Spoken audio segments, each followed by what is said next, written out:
Assalamualaikum warahmatullahi wabarakatuh. Perkenalkan, saya Nike Marta.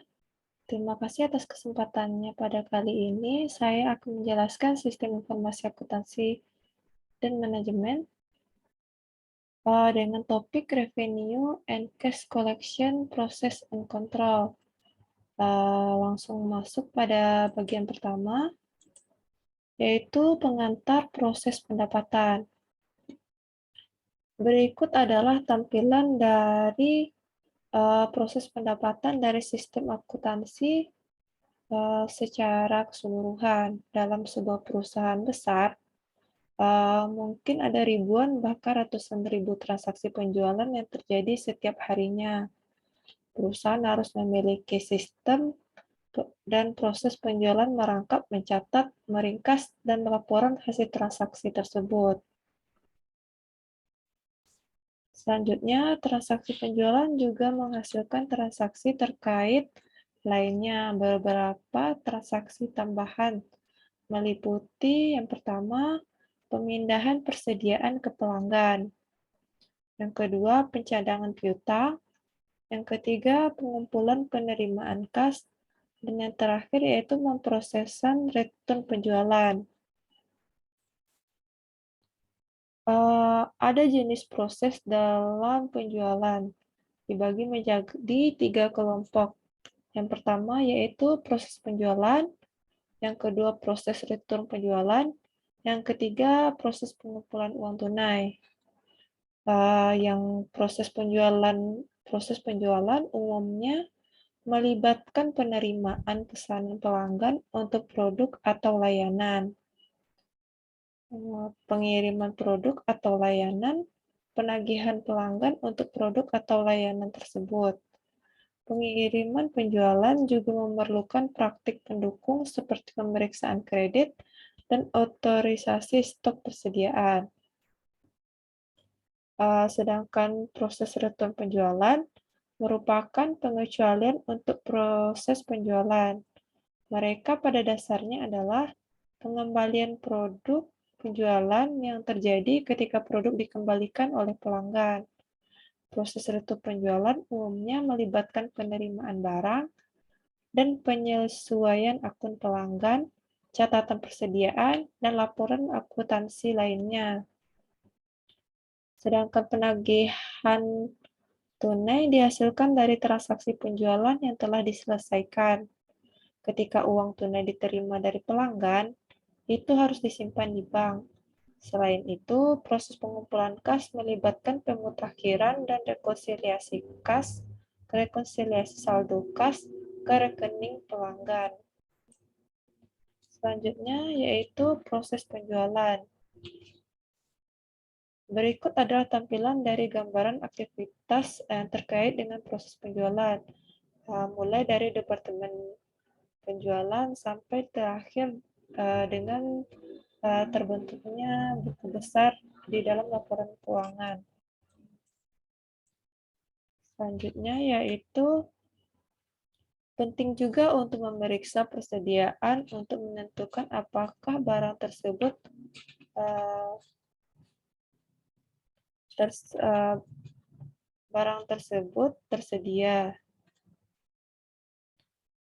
tersedia jika ada yang pertama yaitu jual saldonya, di mana kualitas yang tersedia dalam inventaris untuk situs akan dialokasikan ke pesanan atau faktur. Misalnya, jika memasukkan 3 untuk jumlah yang dipesan pada pesanan penjual, tetapi memiliki 2 yang tersedia dalam persediaan. Jumlah yang dipesan dan jumlah yang ditagih untuk item tersebut diatur kepada 2 sesuai dengan saldo yang tersedia. Selanjutnya yaitu atasi kekurangan. Kekurangan akan diabaikan dan seluruh kuantitas akan dijual sesuai dengan pesanan atau faktur. Kualitas yang tersedia dalam persediaan kemudian akan menjadi negatif. Opsi ini ada karena perusahaan mungkin telah menerima inventaris secara fisik atau berencana untuk segera menerima item inventaris tetapi belum diterima. Yang selanjutnya yaitu pesan kembali semua. Seluruh aktivitas akan muncul di bidang quantity to back order dan kualitas setiap jual akan menjadi nol. Opsi ini dipilih ketika pelanggan memilih untuk tidak menerima pengiriman sebagian, tetapi lebih memilih untuk menerima semua item sekaligus. Selanjutnya, saldo pesan kembali. Opsi ini mirip dengan opsi kembali pesan semua, yang mana kecuali kekurangan kuantitas akan muncul di bidang kuantitas untuk dipesan kembali dan kuantitas yang tersedia dalam inventaris penjualan akan dijual. Selanjutnya itu batalkan semua. Semua kuantitas untuk item tersebut akan dibatalkan. Tidak ada yang akan dipesan kembali dan tidak ada yang akan dijual. Selanjutnya itu batalkan saldo. Jumlah kekurangan kuantitas akan dibatalkan dan kualitas yang dimiliki perusahaan akan dijual. Misalnya, jika perusahaan memiliki 3 untuk jumlah yang dipesan pada pesanan penjual, tetapi memiliki 2 yang tersedia di inventaris, maka jumlah yang dipesan diatur kepada 2. Kemudian yang dibatalkan 1. Selanjutnya, mendistribusikan. Opsi mendistribusikan memungkinkan Anda untuk memilih item inventaris pengganti dan menjual item dari gudang atau situs inventaris lain jika item tersedia pada lokasi lain.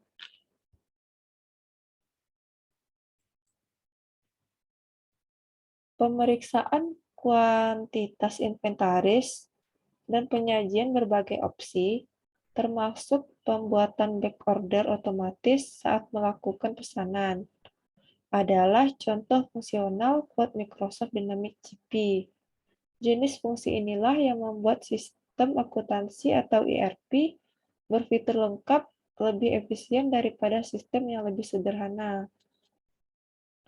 Yang dimana jika barang yang dipesan tersedia, yang pertama yang dilakukan adalah pemetikan tiket, disiapkan untuk mendokumentasikan jumlah dan deskripsi barang yang dipesan. Kemudian dibuatlah slip pengepakan, yang mana disediakan oleh personal gudang untuk mencantumkan semua item yang termasuk dalam pengiriman.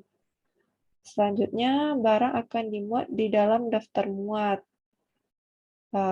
Catatan inventaris diperbaharui untuk mencerminkan penurunan inventaris dan log pengiriman disiapkan. Selanjutnya, dibuatlah catatan pengiriman. Kemudian barang dikirim yang memungkinkan manajemen melacak status penjualan dan menjawab pertanyaan pelanggan terkait status pesanan. Selanjutnya, setelah pengiriman terjadi, pelanggan harus ditagih atas penjualan tersebut dan penjual menyiapkan faktur penjualan yang akan diberikan kepada pelanggan. Selanjutnya, semua transaksi tersebut akan dimasukkan ke dalam jurnal penjualan setelah transaksi tersebut dilaksanakan. Selanjutnya yaitu risiko dan kontrol dalam proses penjualan. Yang pertama yaitu prosedur umum yang terkait dalam proses penjualan. Yang pertama, otorisasi transaksi. Individu tertentu dalam perusahaan harus memiliki tanggung jawab otoritatif untuk menetapkan harga jual, syarat pembayaran, batas kredit, dan pedoman untuk menerima pelanggan baru. Hanya karyawan yang ditunjuk yang boleh melakukan fungsi otorisasi ini. Yang kedua, pemisahan tugas. Dalam proses penjualan, tugas akuntansi yang terkait dengan entry pesanan, prosedur kredit, pengiriman, penagihan sistem informasi, dan akuntansi umum perlu dipisahkan untuk memenuhi tujuan pengendalian internal.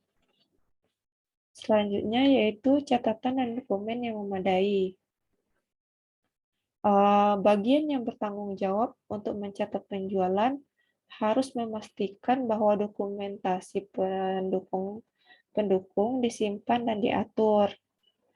Saat catatan disiapkan, catatan tersebut harus dibandingkan dengan informasi pendukung untuk memastikan keakuratannya dan untuk mencegah duplikasi. Selanjutnya, pengamanan aset dan dokumen.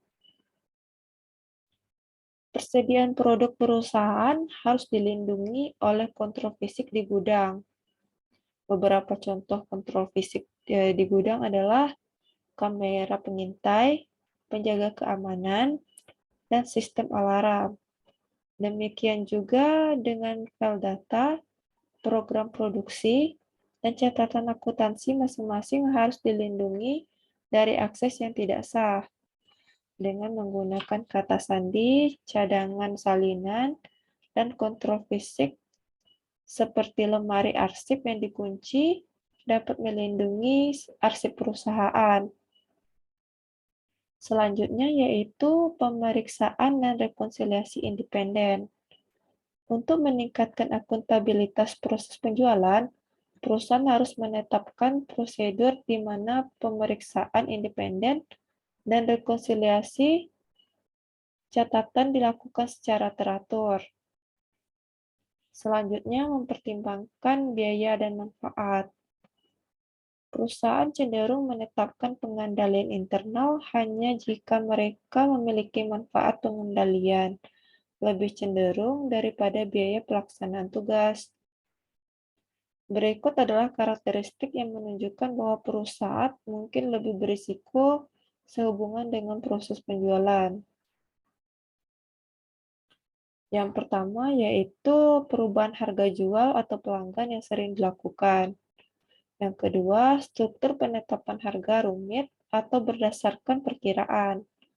Yang ketiga, sejumlah besar transaksi dilakukan. Yang keempat, perusahaan bergantung pada satu atau sangat sedikit pelanggan utama. Yang kelima, pengiriman dilakukan oleh penerima barang atau berada di bawah pengaturan lain yang tidak dikendalikan secara langsung oleh perusahaan. Yang keenam, bauran produk sulit untuk dibedakan. Selanjutnya yaitu pengiriman dan atau pencatatan dilakukan di beberapa lokasi.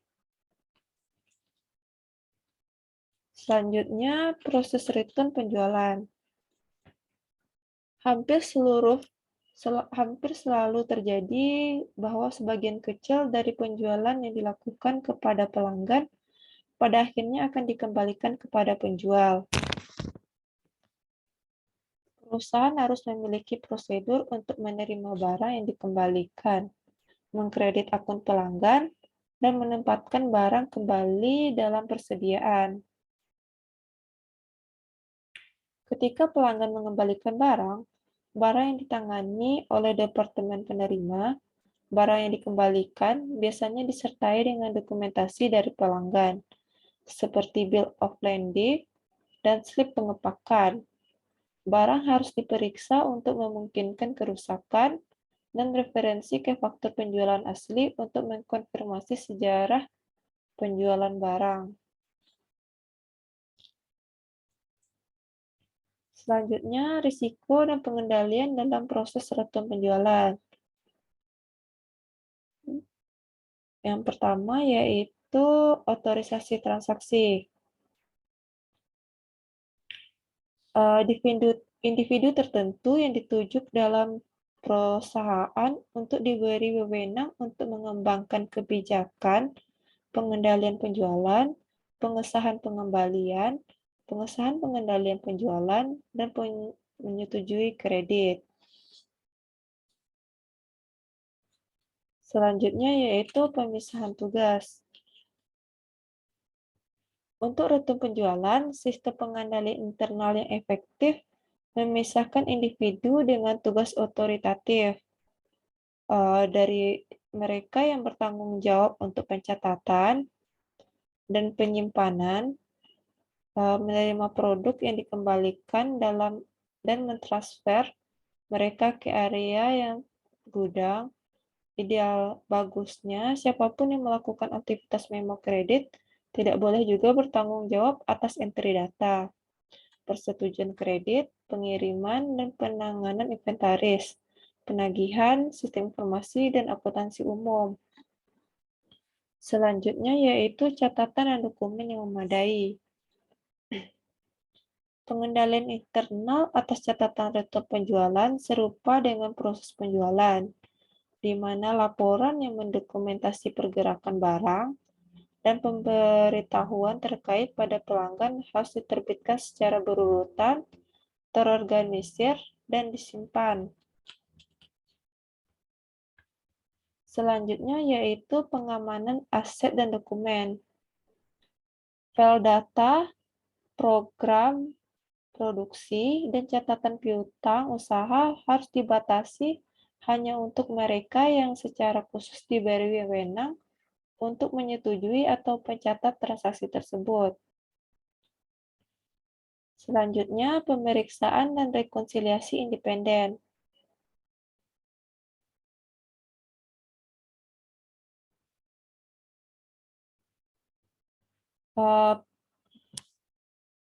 Otorisasi pencatatan penyimpanan rutin atas transaksi dan aset dalam proses ini, pengendalian ini serupa dengan yang dilakukan dalam proses penjualan, kecuali bahwa nota kredit dan laporan penerimaan perusahaan dokumen baru yang dihasilkan dari transaksi return penjualan.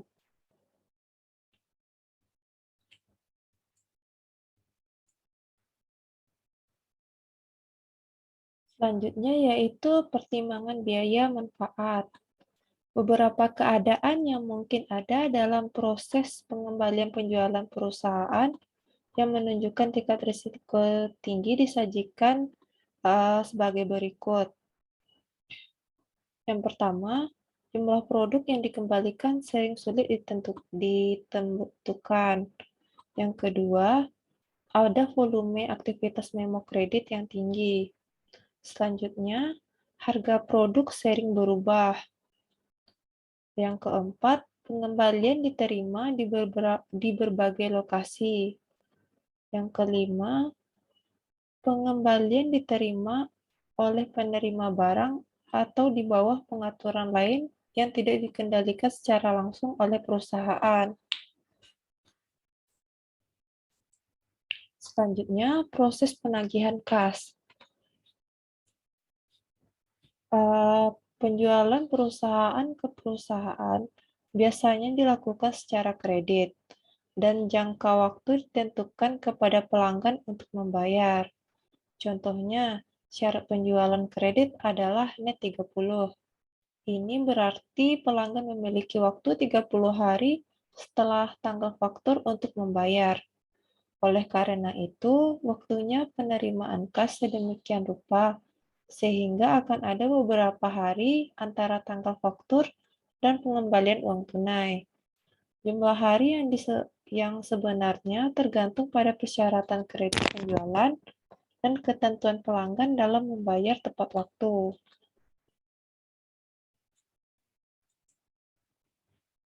Berikut adalah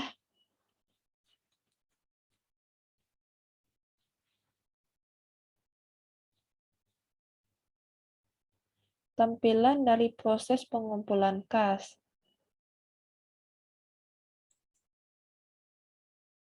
Selanjutnya yaitu risiko dan pengendalian dalam proses penagihan kas. Yang pertama yaitu otorisasi transaksi. Individu yang tepat harus diberi tanggung jawab untuk membuka dan menutup semua rekening bank, atau menyetujui setoran bank atau transfer dana secara elektronik. Ini memastikan bahwa catatan diperbaharui hanya untuk transaksi yang diotorisasi. Yang kedua, pemisahan tugas. Tugas otorisasi perlu dipisahkan dari tugas pencatatan dan penyimpanan.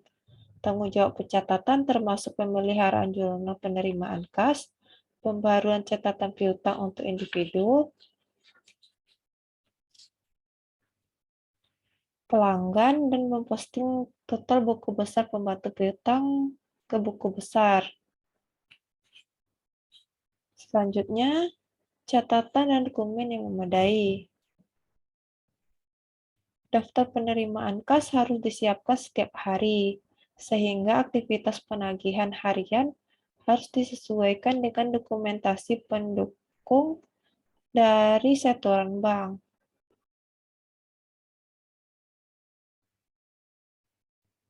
Penerimaan setoran bank harus disimpan dan diarsipkan secara kronologis, dan rekonsiliasi bank yang teratur dan tepat harus disiapkan dan disimpan.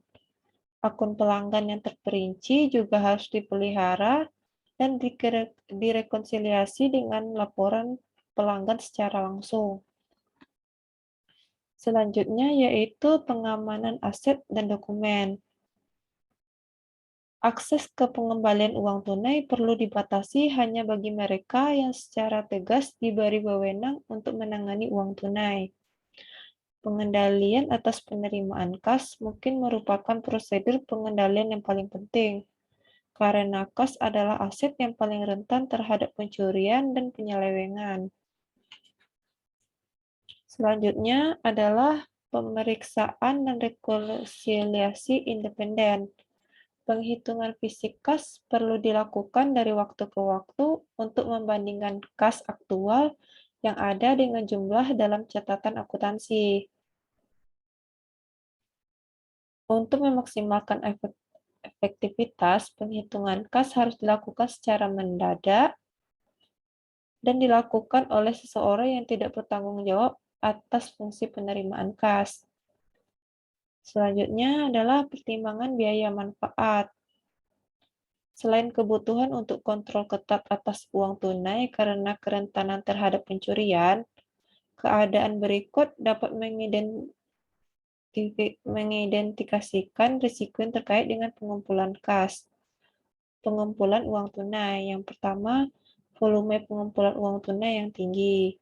Yang kedua, koleksi uang tunai terdesentralisasi. Yang ketiga, kurangnya konsistensi dalam volume atau sumber koleksi.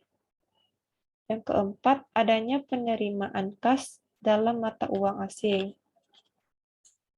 Berikut adalah sistem penerimaan dan proses pengumpulan kas yang diaktifkan TI.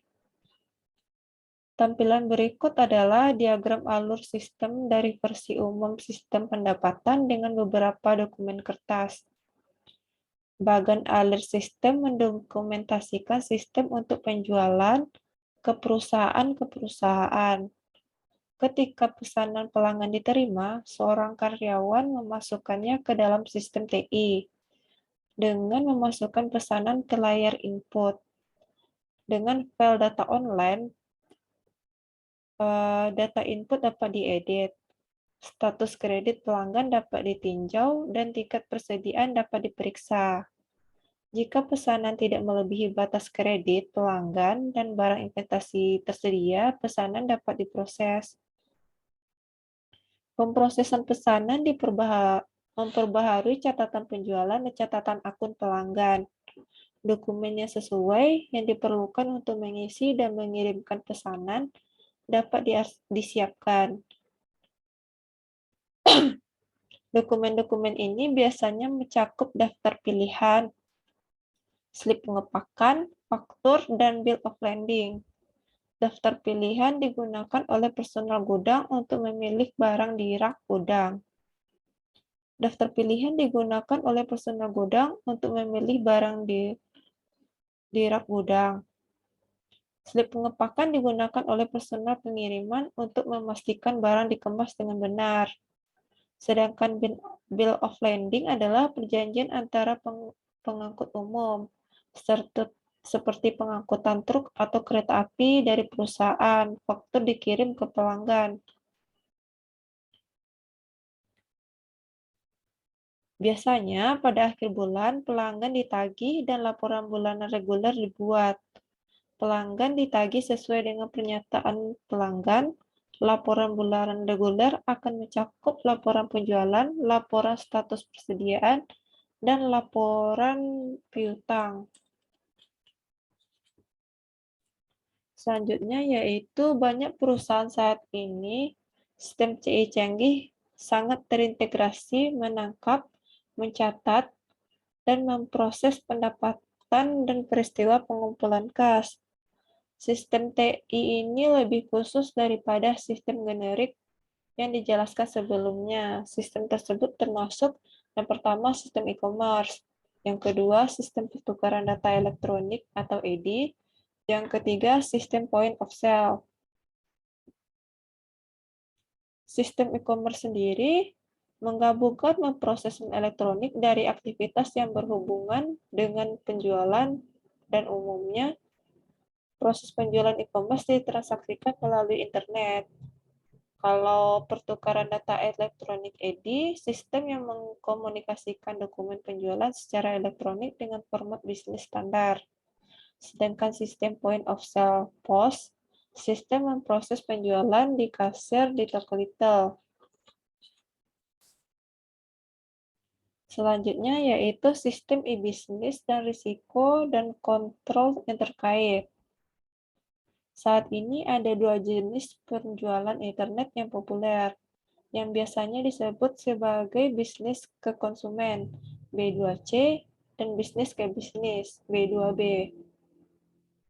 Kebanyakan kita akrab dengan penjualan B2C, di mana perusahaan retail atau jasa menjual langsung ke konsumen menggunakan situs web. Ini juga disebut dengan e-commerce, yang contohnya termasuk Amazon.com, cduniverse.com, dan lain sebagainya.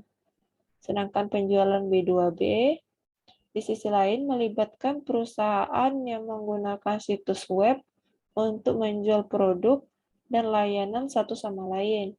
Jenis transaksi penjualan ini dikenal sebagai e-business. Selanjutnya yaitu dalam penjualan B2B dan B2C, keuntungan dari e-commerce adalah sebagai berikut. Yang pertama, mengurangi biaya melalui pesanan, karyawan, dan biaya administrasi yang lebih rendah. Yang kedua, siklus penjualan yang lebih pendek karena kurangnya waktu untuk pemesan, mengirimkan pesanan, dan mengumpulkan pembayaran. Yang ketiga, peningkatan akurasi dan keandalan data penjualan. Yang keempat, peningkatan potensi pasar untuk produk dan jasa. Sifat penjualan e-commerce yang terhubung ke internet mencakup beberapa risiko yang harus dikelola perusahaan. Yang pertama, risiko dalam keamanan dan kerahasiaan, yaitu akses tidak sah, peretas atau pembobol jaringan lainnya, penolakan transaksi penjualan, risiko dalam integritas pemrosesan, meliputi data yang dimasukkan oleh pelanggan tidak valid, jejak audit tidak lengkap, kesalahan saat pengintegrasian data ke sistem back-end seperti akuntansi, pemrosesan, pembayaran, dan sistem perangkat lunak memenuhi pesanan. Sedangkan risiko dalam ketersediaan yaitu kegagalan sistem perangkat keras dan perangkat lunak yang menghadapi pelanggan mengakses situs web. Selanjutnya, serangan virus dan worm. Yang selanjutnya, serangan penolakan layanan oleh peretas. Selanjutnya, sistem pertukaran data elektronik EDI serta risiko kontrol. Pertukaran data elektronik adalah transfer dokumen antar perusahaan komputer ke komputer dengan format bisnis standar. Tiga bagian dari definisi ini menyorot karakter penting dari EDI. Menurut standar ANSI X12, membagi transmisi data EDI menjadi tiga bagian, data header dan trailer, pertukaran pelabelan, dan segmen data.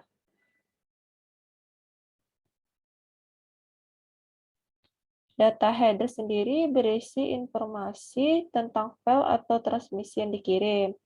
Header mengidentifikasi awal dan akhir dari kumpulan data transaksi tertentu. Data trailer juga berisi data tentang file atau transmisi yang mengidentifikasi data akhir dari kumpulan data transaksi tertentu. Sedangkan pertukaran pelabelan mengidentifikasi jenis transaksi di set seperti satu set faktur penjualan. Yang terakhir, segmen data termasuk data aktual dalam faktur seperti jumlah dan harga. Ada banyak keuntungan dari sistem EDI dalam proses penerimaan dan pengumpulan kas. Yang pertama yaitu pengurangan atau penghapusan kunci data. Yang kedua, penghapusan kesalahan kunci. Yang ketiga, penghapusan biaya yang terkait dengan kesalahan kunci. Yang keempat, penghapusan waktu yang dibutuhkan untuk memasukkan pesanan. Yang kelima, penghapusan penundaan surat. Yang keenam, penghapusan biaya ongkos kirim. Yang ketujuh, pengurangan tingkat persediaan sebagai akibat dari siklus pesanan yang lebih pendek. Yang ke-8, keuntungan kompetitif melalui layanan pelanggan yang lebih baik. Yang ke-9, pelestarian bisnis dengan pelanggan yang sudah ada yang telah mengadopsi EDI. Selanjutnya yaitu risiko dalam sistem EDI. Risiko dalam keamanan dan kerahasiaan yang adalah akses tidak sah, mitra dagang yang mendapatkan akses ke data yang tidak sah, peretas atau pembobol jaringan lainnya, penolakan transaksi penjualan. Sedangkan risiko di dalam integritas pemrosesan meliputi data tidak valid yang dimasukkan oleh mitra dagang, jejak audit yang tidak lengkap, kesalahan saat mengintegrasi data ke dalam sistem back-end seperti akuntansi, pemrosesan, pembayaran, dan sistem perangkat lunak yang pemenuhan pesanan. Risiko dalam ketersediaan yaitu kegagalan sistem seperti kegagalan perangkat keras dan perangkat lunak yang menghalangi pelanggan mengakses sistem EDI. Selanjutnya yaitu sistem point of sale, POS, dan risiko dan pengendalian yang terkait. Banyak operasi retail sistem titik perusahaan penjualan atau POS untuk menangkap semua data penjualan yang relevan di titik penjualan, yang mana ini mesin kasir. Risiko yang dikurangi adalah sebagai berikut. Kesalahan harga untuk proses penjual. Kesalahan harga untuk produk yang dijual. Yang kedua, kesalahan, kelebihan, atau kekurangan uang tunai. Yang ketiga, kesalahan dalam perubahan inventaris, sedikit kemungkinan nomor produk yang salah. Yang terakhir, pembatalan atau penghapusan penjualan yang salah atau tidak valid. Yang selanjutnya yaitu isu etika terkait proses pendapatan. Fakta menyedihkan dari lingkungan bisnis dan akuntansi adalah bahwa banyak penipuan dan tindakan curang terkait dengan pengukuran dan pengungkapan pendapatan. Banyak manajer atau pemilik menyerah pada godaan untuk menggelembungkan, melebih-lebihkan pendapatan sehingga mereka dapat membuat kinerja keuangan perusahaan tampak lebih baik dari yang sesungguhnya. Inflasi pendapatan yang disengaja, tidak etis, dan banyak jenis inflasi pendapatan yang ilegal. Selanjutnya yaitu tata kelola perusahaan dalam proses pendapatan. Empat fungsi utama dalam proses tata kelola perusahaan meliputi pengawasan manajemen, pengendalian dan kepatuhan internal,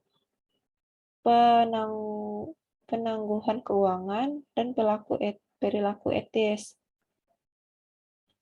Sistem proses pengendalian internal yang dijelaskan pada bab ini merupakan bagian dari struktur tata kelola perusahaan.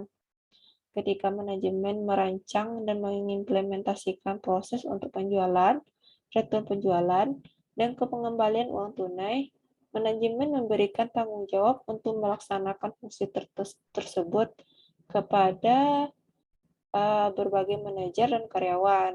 Ketika manajemen menugaskan dan mengawasi proses pendapatan ini, manajemen menjalankan fungsi tata kelola perusahaan dari pengawasan manajemen yang tepat.